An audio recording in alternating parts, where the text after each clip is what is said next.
So would you say these pancakes are spheres, or would you say they're flat? I mean, what I'm observing with my physical senses is that these pancakes are flat, because there's zero detectable curvature on these pancakes.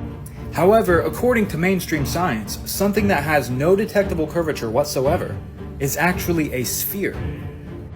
And better yet, these spherical pancakes are rotating at 66,600 miles per hour. So if these pancakes are hypothetically rotating around and they're actually spherical, even though our senses tell us that they're not, then how is the syrup being contained on top of these pancakes? Well, the answer is gravity. Gravity is magically holding together all of the syrup around these spherical pancakes that are rotating 66,600 miles per hour. Even though we can measure and see that they look and appear to be flat, they're actually spherical pancakes. Better yet, just go ahead and put scientific into Google Translate and translate it from Latin to English. Look what it says, folks. The scientific method. Oh. So are you actually thinking for yourself? Or are you just mindlessly consuming and regurgitating whatever you hear? You decide. Oh, and disclaimer, this wasn't actually about pancakes. Peace out. Every time we see further than the curvature of the Earth should allow, they call it a mirage. Yet the long-distance observations we make are never floating like a real mirage. It's always right where it would be if the Earth were flat. It's no coincidence that the limit of our human eye is about 3 miles away, which is the exact amount of distance to the horizon. This is a form of math magic, so the limit of human vision has disguised itself as curvature. They would call this the curvature of the Earth, but the truth is the vanishing point is due to convergence. So everything below your eye level and everything above your eye level will meet as you go further away. Imagine this to be a cylinder rolling inward and this to be a cylinder rolling inward. The further things get away, they roll into this apparent horizon. Refractions such as inferior and superior mirages have also been doctored up to be curvature as well. So in this photograph, what we're experiencing is refraction in the bending of light, causing this bridge to look like it is bent. They'll call this the curvature of the Earth. Then they will call this refraction. They're saying that the reason you can see all the way to the end of this bridge is because of refraction. But the photograph they're calling Earth curvature is actually the refraction. You can actually see the light bending here. But this is crisp and clear with no obscurity and at a lower perspective. You can recreate the optical phenomenon of boats disappearing bottom up just by zooming out. You can watch the boat disappear bottom up, and then when you flip it around and zoom back in, you can see it reappear top down. That's because of the convergence. Remember, it kind of rolls in itself. They love calling the limits of our vision and refraction curvature, and they love calling long distance flat observations refraction. Like the Walter Bislin Earth curve calculator with the little refraction slider where you can make any observation possible with refraction. But that's MatheMagics for you, like the heliosorcery model, the reverse engineered of the geocentric. You know, as long as they account mathematically, they can do anything they want with this model. Tomorrow you could wake up and they'd say, oh, we were wrong about the sun. It's actually 40 million miles closer than we thought and a bit smaller than we thought. And you wouldn't know the difference as long as they accounted mathematically for it. That's what they do. Hey guys, this is a geocentric flat earth map. Just like Genesis 1:14 says, God put the luminaries in the firmament and it goes around the sun and the moon, and that causes our seasonal changes and everything. And then we see here Antarctica is not a continent. It's actually a 360-degree ice wall that contains our oceans and seas. And everything is biblical about the flat earth, geocentric flat earth map. What you have a problem is with science, they have a lot of theories and they just keep adding theories on top of theories. But the truth is the sun and moon are local. They are in our firmament and they go in cycles that causes our different seasons. So even though we all know the Earth is a globe, it's an undebatable fact. We have a camera height of 2 feet in this video, and the camera is zooming in on a boat that is 16.8 miles away. Now the visual horizon is 1.73 miles away from a camera height of 2 feet, as in there will start being noticeable curvature and things will disappear below a curving horizon at 1.73 miles from the camera. So even though we see this boat, it's actually an illusion because it is 151 feet under curvature. The light is constantly refracting over our curving horizon for no apparent reason. And that is how we're actually seeing this ship. You should not believe your own five senses. You should just listen to what your government says, even though every image of Earth from space is completely edited and CGI, it's actually real. This is how they show us scientific facts, by using CGI edited photos and constantly changing the size of continents. I don't remember Australia being half the size of Africa, but it is half the size of Africa, because you shouldn't believe what your five senses are telling you. The Earth is obviously a globe, guys. You know, a flat earther will look at this and go, that ain't true, it's a globe, even though it just shows a circle. And then a glober will look at this and go, this isn't true, the Earth revolves around the sun, it's bogus. I look at this and go, I wonder what they're trying to show us where they have the sun in the fourth line around the Earth. Does that mean that it's like a moon? No, it's the fourth celestial sphere up above this great plane of creation that we call planet Earth. The sun energy resides in the middle of the spheres, the four. You have three above it and you have three below it. The sun is in the middle. It's the ohm, the balance, the pendulum. Government space agencies are freely receiving trillions in currency to produce little more than rockets that always end up in the ocean and CGI cartoon images on our television. And this is how they tell you a vision, maintaining illusion, which is cheap rather than being unrealistically expensive for having all these enterprises. It is actually a lucrative and profitable scam, a productive money maker. The notion of outer space and believing below Earth fostered a nihilistic and materialistic world, and all rejects the idea of intelligent design through indoctrination, which are mostly anti-religion.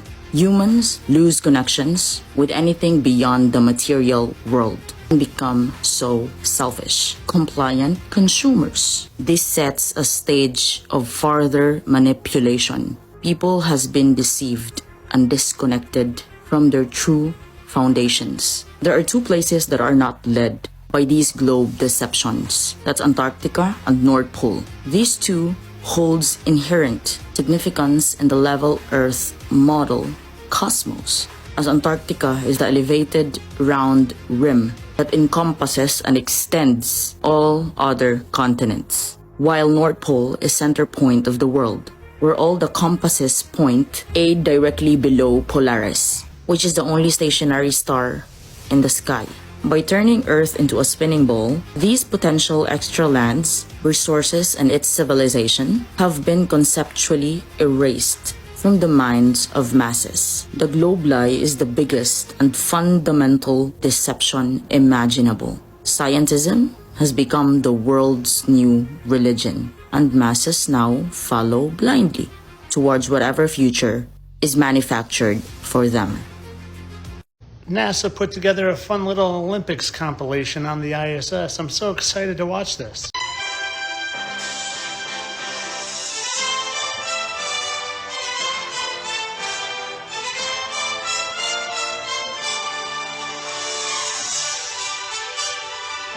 Did you see that?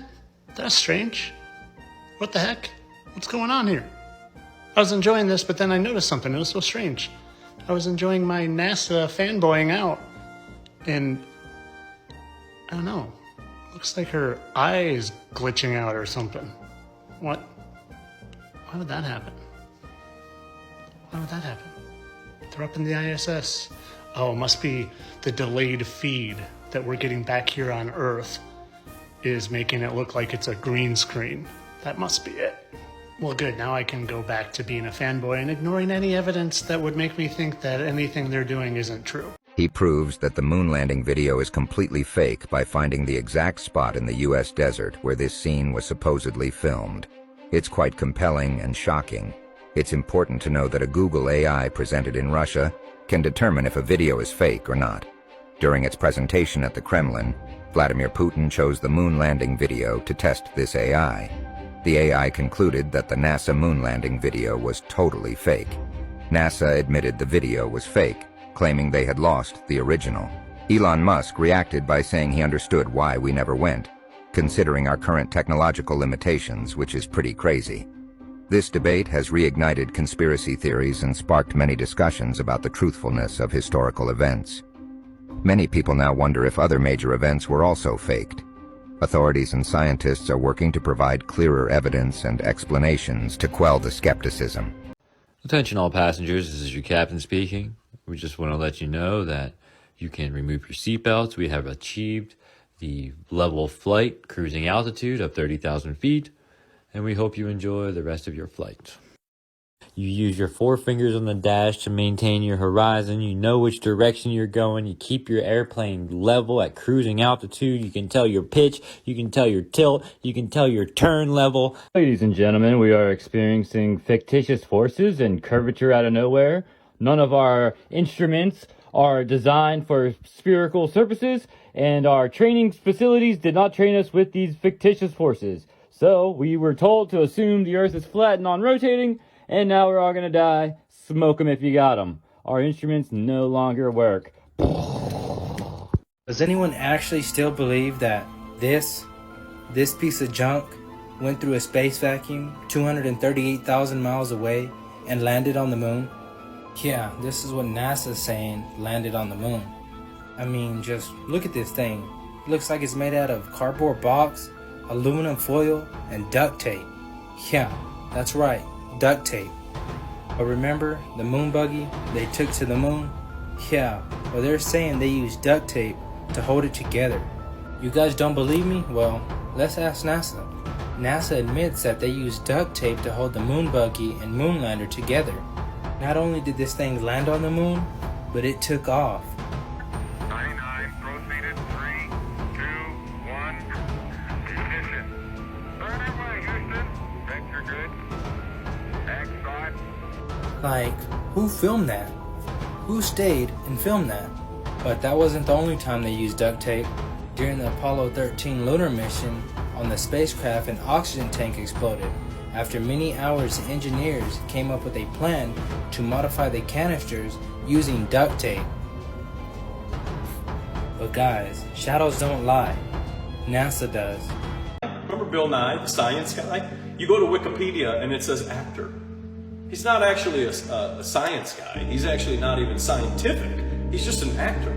They paid him while we were in the Rockefeller schools to make us believe all the narrative. That's who Bill Nye, the science guy, is. Trusting the science. Remember that whole thing? He's an actor. They're all actors. And they're just brainwashing you while you're young, so you're like, oh, I love Bill Nye. You know, he's telling me about how we're going to the moon. Even though Buzz Aldrin said we never went. But Bill Nye told me. Bill Nye's up there. And then now all of a sudden when you need some climate nonsense or science to back you, you know, like you need to take 75 boosters so that you can be safe, Bill Nye will come out and be like, oh, I got 85 boosters and now I'm fixed. It's like, no, dude, you're an actor. You're an actor. You're all actors. And if you don't understand it, you believe it. People, oh, Bill Nye told me, I better go get 85 more of these. Better go and stick these heavy metals into my body again. That's gonna fix me. Proof that the Van Allen belts are radiation, and you know, I proved to myself as I went through it. I proved to myself that the moon landing was fake. You get to that point, I think you should wonder that first if you can get past it. But anyway, the point I'm getting at is, if you believe that the moon landed, if you think that tweaker shelter that landed them, you know, that supposedly landed up there is real, that they even said that you could take your finger and put through the side of it, went through the Van Allen belt. Who was it that said that you could put your finger through it? Tweaker shelter. I love that tweaker shelter. I mean, really, that's what it was. It looked like some kind of cardboard paper mache tweaker shelter. They running around up there. First steps, first steps. You know what I mean? It's the R word all day long, man. Everything. It's just everything about it's R word. But you know, that was awesome. Really, examine that thing. Just pull up a picture of the lunar. Oh well, even better. They hauled in that tweaker shelter, that dune buggy, with lawn chairs folded out on it, talking about these are our seats. From them days, that's exactly what lawn chairs look like. They were those aluminum, plaid-colored fold-out chairs. You remember them, don't you, Fred? I still want one. It came in the mail, and y'all are opening it with me. Ooh. Smell it. Woo!